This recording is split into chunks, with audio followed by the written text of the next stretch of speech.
yang mungkin sudah menyadari Islam itu benar, tapi ribet ya, ritualnya banyak banget gitu. Nah itu sebenarnya enggak ya, sebenarnya itu mindset yang harus kita ubah. Bahkan buat kita sendiri yang sudah muslim gitu, kadang kita sendiri juga berpikir ribet banyak gitu ya, gitu. Tapi sebenarnya kalau itu mindsetnya kita ubah bahwa Islam itu mudahnya kenapa sih? Sholat kayaknya kesannya banyak 5 kali, padahal kalau dihitung sekali sholat lah, taruh yang sholat fardunya aja 10 menit gitu, kaliin 5 kali nggak sampai sejam dari 24 jam gitu ya. Zakat cuma sekali setahun. Dulu saya setiap dapat penghasilan harus dipotong, itu pun 10% gitu kan. Ini sekali loh dalam setahun gitu. Apa yang nggak mudah gitu kan. Terus mentauhidkan Allah susah, mudah, cuma disuruh nyembah satu Allah aja, itu kan harusnya mudah gitu. Itu mindset yang harus kita ubah gitu ya. Bukannya mentauhidkan tuh malah susah, justru lebih mudah. Istrinya satu lebih mudah ya bukannya. A'udzu billahi minasy syaithanir rajim. Bismillahirrahmanirrahim. Bismillahirrahmanirrahim. Assalamualaikum warahmatullahi wabarakatuh. Iya, luar biasa ya, udah mewek dengar manggilnya Pak Andre ya. Nah, mungkin yang waktu kemarin saya kesini sudah sempat cerita yang tentang kemualafan saya. Mungkin yang hari ini karena tadi udah ada kisahnya dari Pak Andre, ini sesuai yang Bu Yeni, Bunda ya, Bunda di sini bilangnya. Bunda bilang, nah saya mau share mungkin gimana supaya istiqomah untuk menuntut ilmu, mungkin itu ya. Sambil mungkin dikaitin dengan tadi pengalaman Pak Andre juga. Nah, kalau saya itu memang tadi betul banget kata Bunda, memang nikmat iman itu yang pertama ya. Sampai hari ini kalau kita dengar kalimat asyhadu alla ilaha illa anta, asyhadu alla ilaha illallah wa asyhadu anna muhammadar rasulullah, itu tuh gimana ya rasanya itu. Dulu tuh kayak apa sih katanya kalau mau jadi Islam harus ngomong itu kalimat gitu doang gitu ya, kayaknya biasa aja. Tapi sampai hari ini tuh setiap dengar itu, iya ya, memang cuman orang-orang yang dikehendaki Allah lah yang dimudahkan, dilapangkan dadanya untuk menerima Islam gitu. Dan kita bisa mengatakan asyhadu alla ilaha illallah, asyhadu anna muhammadar rasulullah gitu. Jadi itu yang luar biasa sih. Kenapa saya berawal dari tentang makna Islam seperti ini, karena itu yang akhirnya saya sadarin, itu mungkin yang menguatkan saya sampai hari ini kenapa mau terus belajar gitu. Karena berawal, saya ada guru gitu juga disampaikan bahwa memang kita kalau belajar itu berawal dari semua definisi, kemudian frameworknya dulu gitu. Karena nanti ketika kita menemukan ilmu yang luas banget, kita bisa tahu itu masuk di kamar yang mana gitu ya, ada yang di sini, yang di sini gitu. Kalau enggak nanti bingung gitu. Nah, saya belajar dulu dari makna Islam. Islam akar katanya apa? Ada aslama ya, ada salama, ada salima gitu. Yang berapa kali disebutkan dalam Al-Quran, mungkin sekitar 73 kali dalam berbagai bentuk ya. Ada yang kata kerja, kata benda, kata sifat, dan poinnya 3 gitu. Ada yang artinya berserah diri, yang kedua tunduk ya, tunduk, berserah diri, kemudian menyelamatkan. Mungkin sudah pada tahu juga, cuman merefresh aja gitu. Berserah diri, saya itu takjub gitu dengan ada ayat Quran surat Ali Imran ya, ayat 83 yang dibilang bahwa maka mengapa masih ada orang yang mencari agama selain agama Allah gitu ya. Padahal semua yang ada di langit dan di bumi itu semuanya tunduk gitu pada Allah. Artinya itu Islam gitu, telah berislam semua yang ada di langit dan di bumi gitu. Kalau di Al-Qur'annya disebutnya walahu aslama man fis samawati wal ard. Betul lagi kata Pak Andre, kita tuh biasanya dari arti dulu, terjemahannya dulu, baru ke bahasa Arabnya ya. Nah, itu betul banget. Jadi mungkin itu hal yang biasa, tapi waktu baca itu, iya ya, kok bisa sih gitu. Bahkan nggak cuma manusia, bukan makhluk hidup aja, bahkan yang kelihatannya mati, gunung, hujan dan segala macam itu bisa tunduk gitu kepada Allah. Bahkan semua itu dibilang ini bertasbih gitu ya, cuma kita yang nggak ngerti mereka ternyata lagi bertasbih ya. Ternyata saya sering naik gunung gitu, kalau dengar suara jangkrik kecil-kecil, jangkriknya aja nggak kelihatan mungkin ya, dengar itu, oh dia lagi bertasbih ya. Pohon-pohon gede-gede gitu ya, itu terus gerak-gerak gitu, terus oh ini lagi bertasbih ya ternyata mereka itu. Jadi Masya Allah gitu ya, semuanya itu hukum tunduk gitu kepada Allah. Saya nggak nyadarin gitu kalau ada hukum gravitasi, benda jatuh itu pasti ke bawah, kemudian orang dibakar pasti api ya pastinya kebakar gitu ya, air dipanaskan pasti mendidih gitu, kecuali ya karena Allah ya, karena kehendak Allah. Misalnya Nabi Ibrahim nggak kebakar, Nabi Yunus masih bisa bernafas di dalam perut ikan gitu. Nah, hal-hal seperti itu yang Masya Allah gitu. Jadi juga dibilang kalau selain ayat-ayat di alam Al-Quran itu ayat kauliyah ya Bu ya, kalau ada juga ayat-ayat kauniyah gitu ya, yang adanya tanda-tanda kebesaran Allah di jagat raya ini gitu.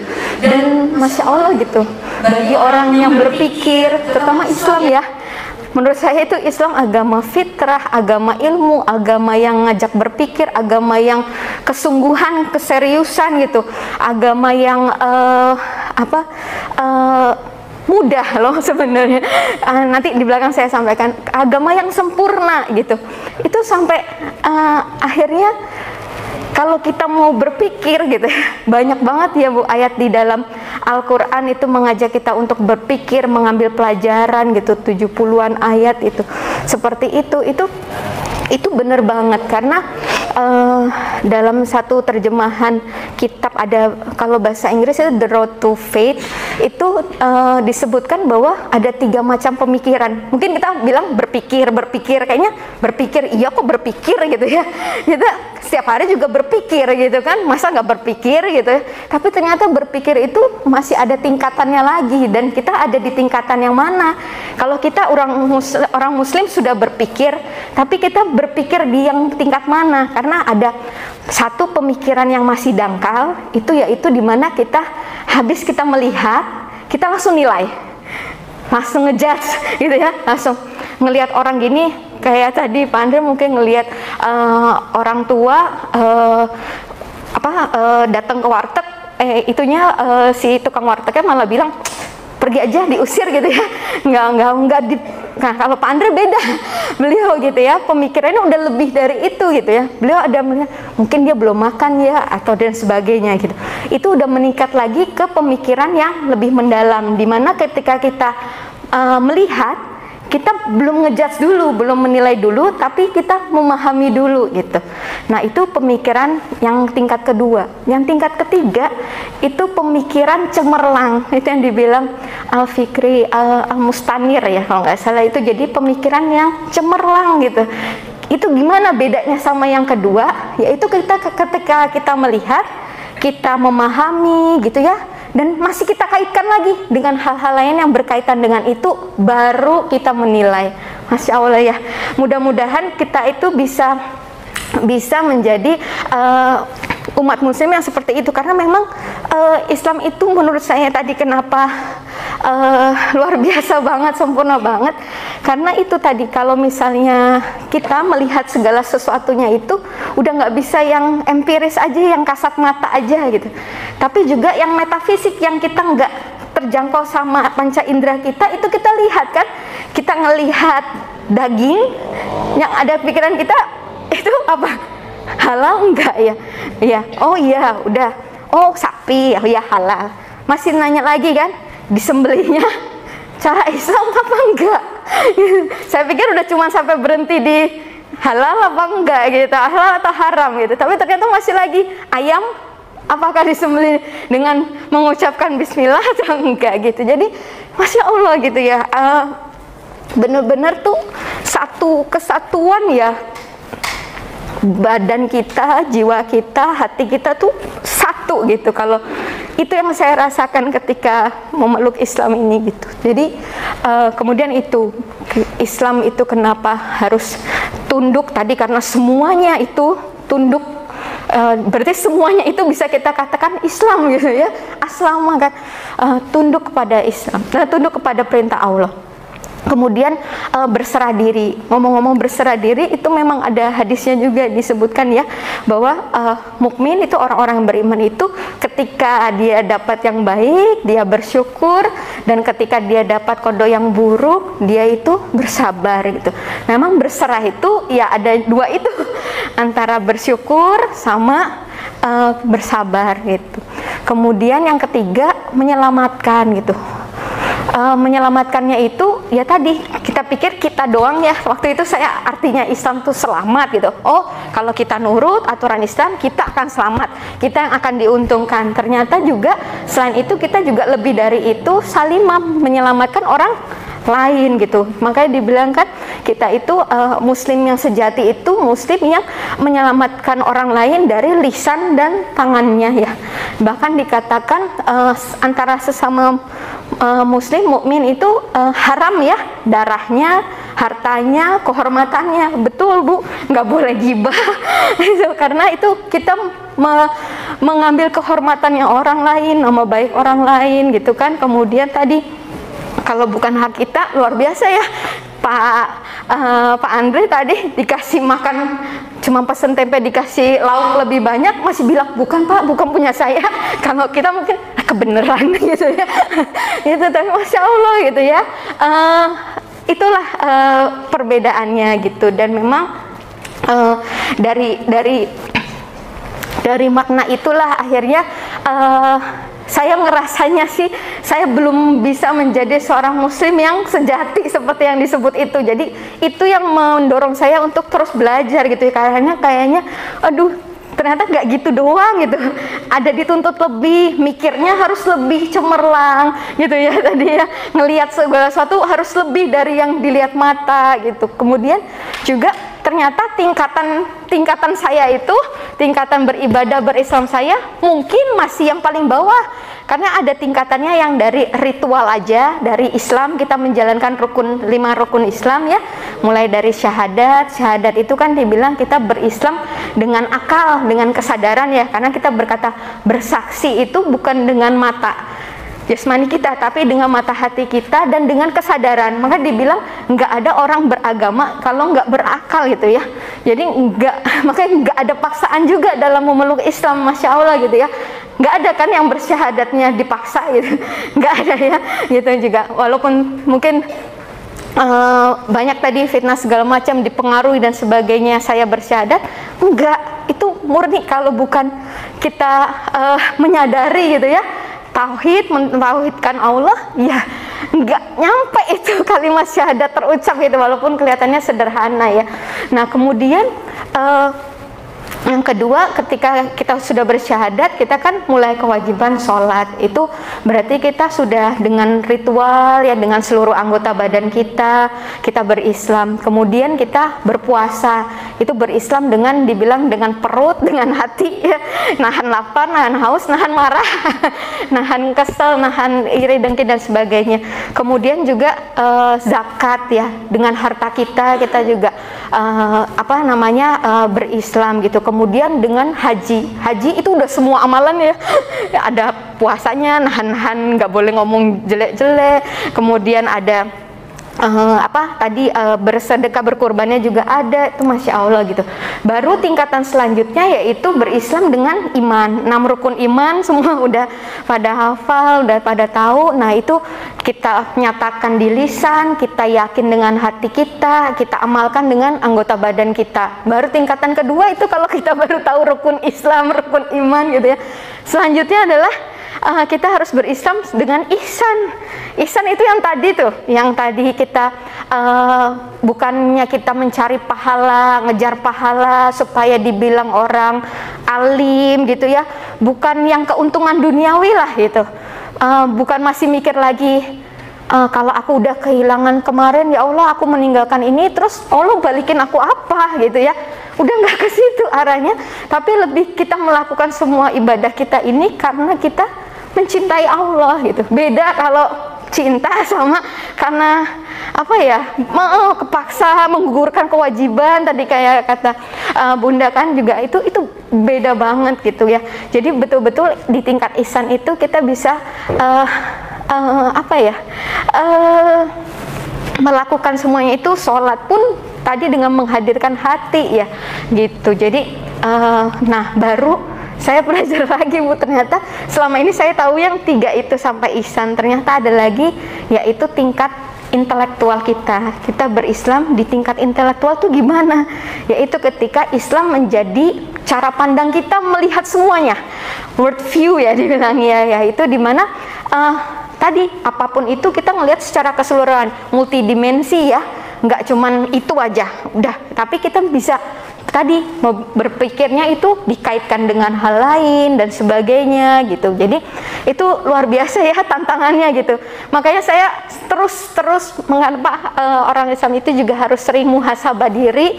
Itu sebenarnya itu sih pentingnya, karena ketika itu kita jadi tahu, oh iya kita belum loh sampai ke sana gitu ya. Kenapa kita tiap hari juga harus istighfar gitu ya. Ketika kita justru nggak merasa kayaknya hari ini aku nggak bikin dosa apa-apa deh. Justru disitulah mungkin kita jadi berdosa gitu ya.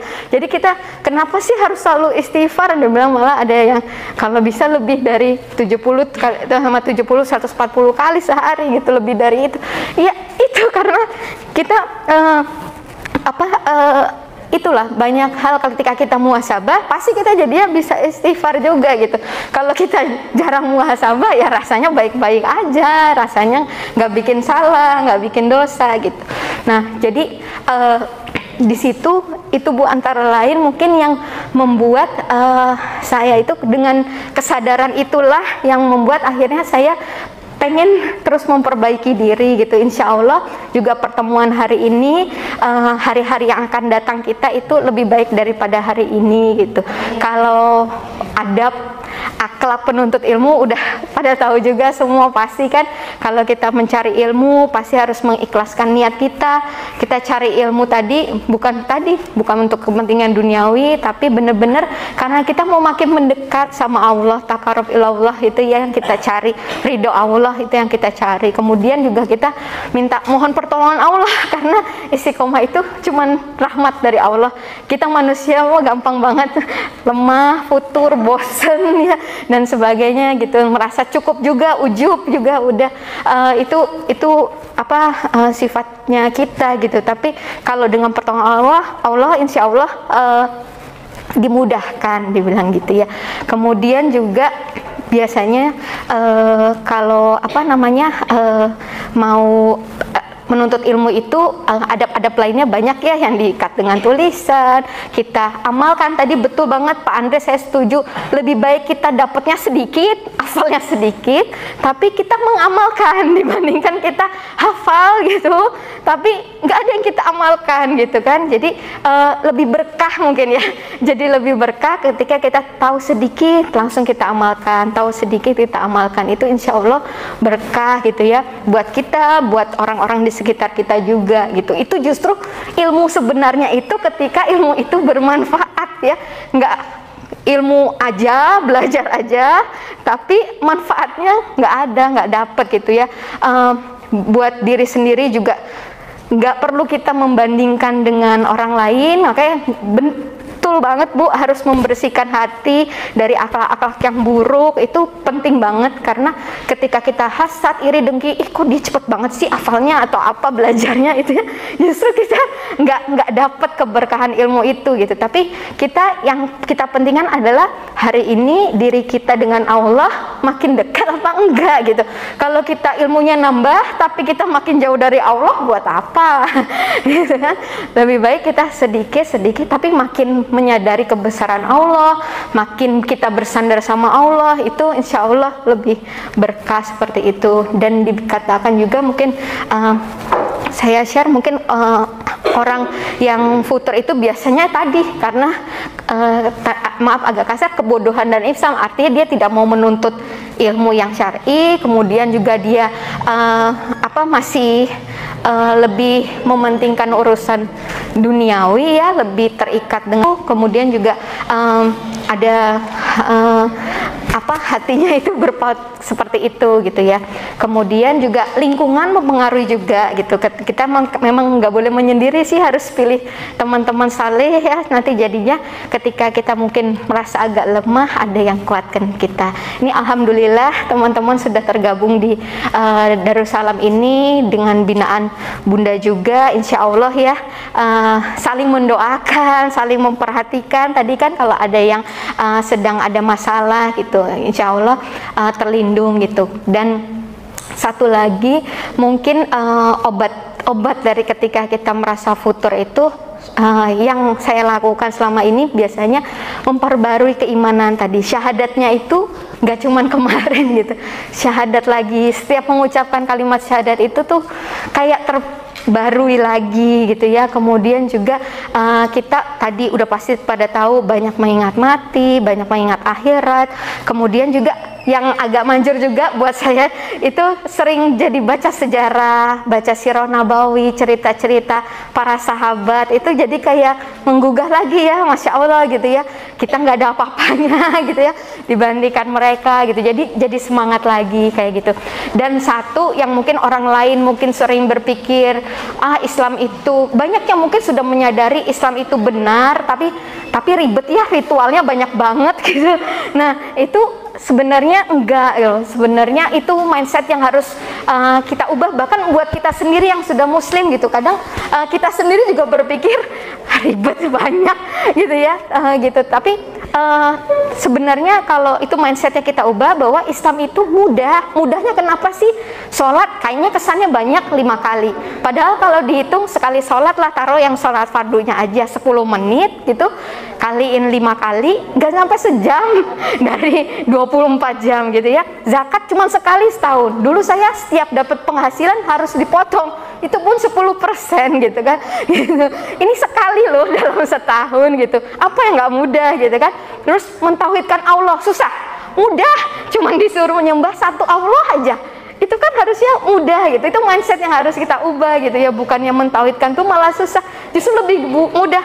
Istrinya satu lebih mudah ya kayaknya daripada harus 2 atau 3. Nah kemudian terus apalagi misalnya lagi nggak ada air, boleh tayamum. Terus banyak ya, lagi sakit nggak bisa sholat berdiri, boleh duduk, boleh berbaring gitu, mudah, fleksibel gitu. Kenapa orang kadang suka bilang susah, berat gitu ya, karena ya tadi ya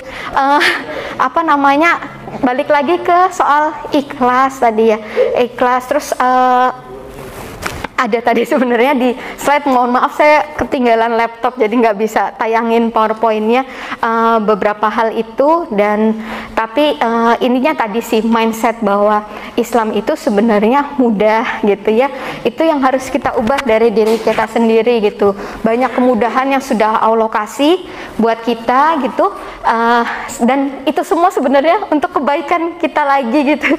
Kita nggak sholat pun kemuliaan kebesaran Allah itu nggak berkurang kok sebenarnya. Kalau nanti kapan-kapan boleh share Bu Yani, saya insya Allah minggu depan diundang share tentang manfaat gerakan sholat dari sisi medis gitu, dari sisi kesehatan, manfaat baca Al-Quran dari sisi kesehatan.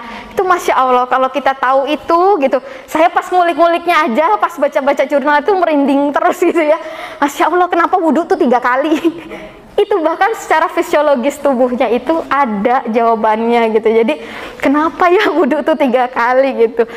Terus setiap gerakan sholat itu semua ada manfaatnya, itu yang Masya Allah itu. Jadi itulah kenapa pentingnya kita terus menuntut ilmu. Insya Allah dibilang barang siapa menyusuri jalan menuntut ilmu, insya Allah dimudahkan untuk menempuh jalan masuk surga. Iya, tapi ya itu tadi syaratnya, kita mencari ilmunya karena untuk mendekat kepada Allah gitu. Karena kalau kita sombong, kita sebaliknya malu juga, malulah, nggak usah datang ke majelis ilmu itu. Sebaliknya justru kita nggak akan mencium bau surga. Itu hadisnya mengatakan demikian. Mungkin itu Bu yang bisa saya sampaikan, kelewatnya. Iya, boleh ya. Assalamualaikum warahmatullahi wabarakatuh. Mohon maaf lahir batin kalau ada yang salah ya.